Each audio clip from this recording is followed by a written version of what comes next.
조갑제 TV 시청자 여러분 안녕하십니까? 2025년 6월 24일 새벽 5시 22분입니다.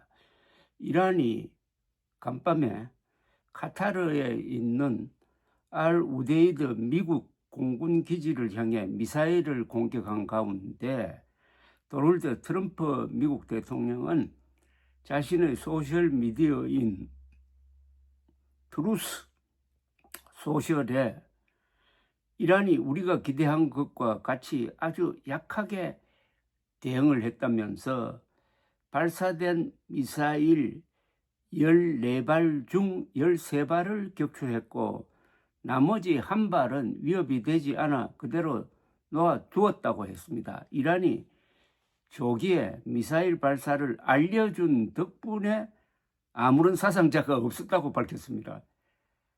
이란은 간밤에 미군 약 10,000명이 주둔하고 있는 중동 지역의 가장 큰 미군 기지를 향해서 미사일을 쏘았습니다. 이틀 전 미국이 B-2 스텔스 폭격기를 동원해가지고 벙커 버스터로 자국 내 핵시설 3곳을 폭격한 데 대한 일종의 보복 공격이었습니다.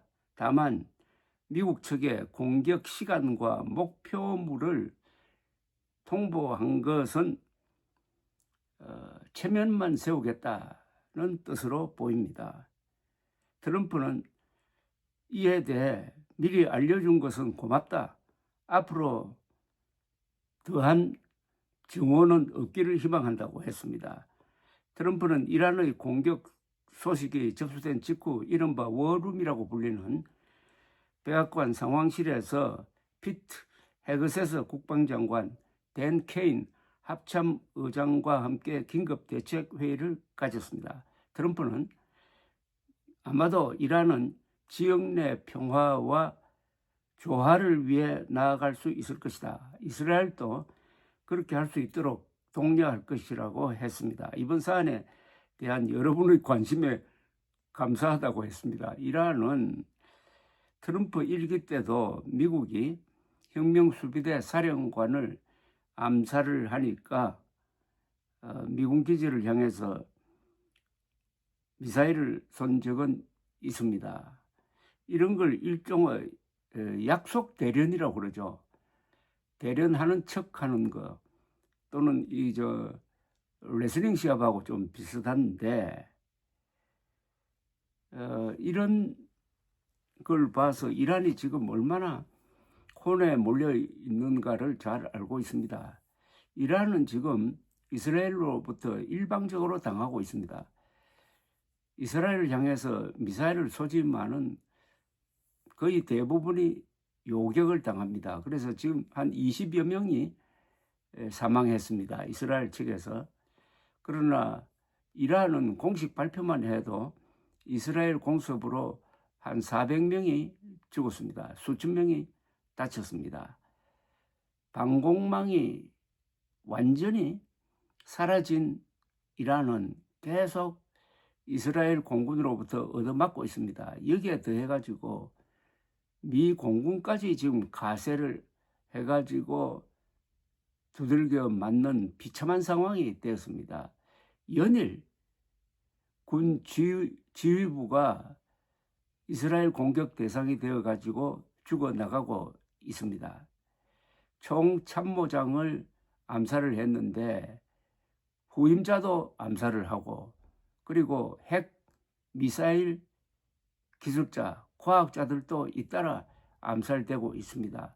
참수작전이 성공하고 있습니다. 그러나 이란의 핵 능력을 완전히 제거하는 것은 거의 불가능하다는 것도 또한 사실입니다. 이란은 인구가 9천만 명이나 되는 엄청나게 큰 나라입니다. 역사적으로도 중동의 중국이라고 불릴 정도로 그 역사 속에서 페르시아, 파르티아 등 세계적 제국을 건설한 위대한 문명을 가진 이란입니다. 이런 이란을 언제까지 어느 정도까지 몰아붙일 것이냐 하는 것도 사실은 미국이 조심하지 않을 수 없는 그런 어떤 넘지 않아야 할 선이 있는 것입니다. 그래서 이란, 이스라엘, 미국 사이에서 어떤 협상이 진행되고 있는 것이 아니냐 하는 생각도 듭니다. 그러나 네타냐후는 진돗개처럼 이번 기회를 절대 놓치지 않으려고 할 것입니다.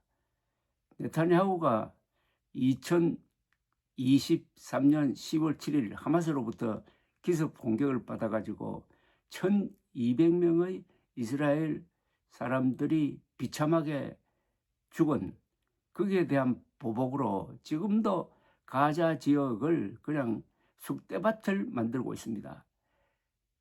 네타냐후는 하마스의 공격 뒤에는 이란이 있다라고 확신하고 있습니다.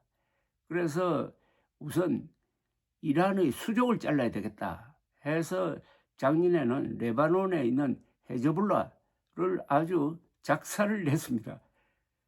그리고 그것과 연동되어 가지고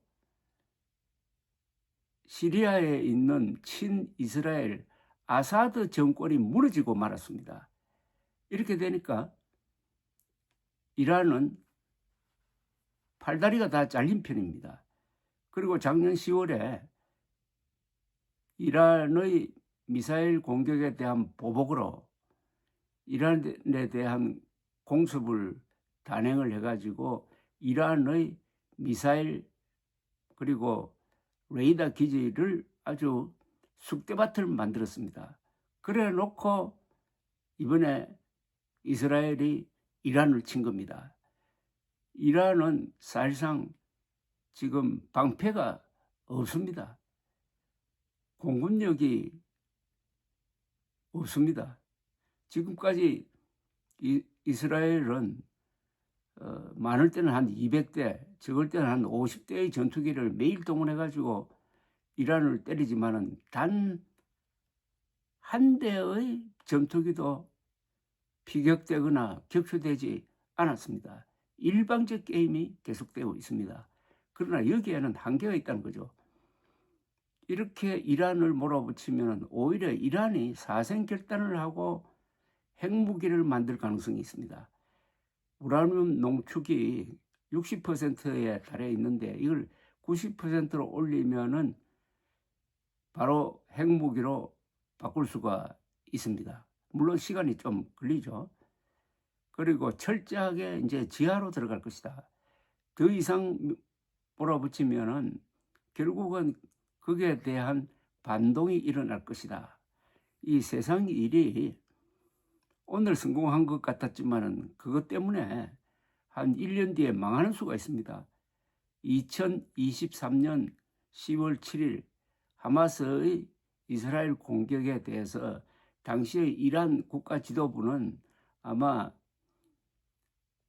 자축을 했을 것입니다. 그러나 지금 시간이 한 2년 흐르니까 오히려 칼날을 잡고 있습니다. 또한 미국이 이틀 전에 이란을 공격을 해가지고 성공을 한 데 대해서 트럼프가 자축을 하고 있는 상황입니다. 지금. 그러나 이것 때문에 2년 뒤에 미국이 완전히 중동의 상황에 늪에 빠져서 트럼프의 집권 말기가 아주 비참해질 가능성 또한 배제할 수 없다는 겁니다. 중동은 일이 전개되는 게 그렇게 단순하지 않습니다. 그런 점에서 오늘 이란이 카타르를 공격을 하면서 마치 약속 대련을 하듯이 미리 미국에 알려준 것, 이걸 좋은 기회로 삼아서 평화로 나아가는 어떤 마쿠 활동이 진행될 수 있다라는 생각이 들었습니다. 감사합니다.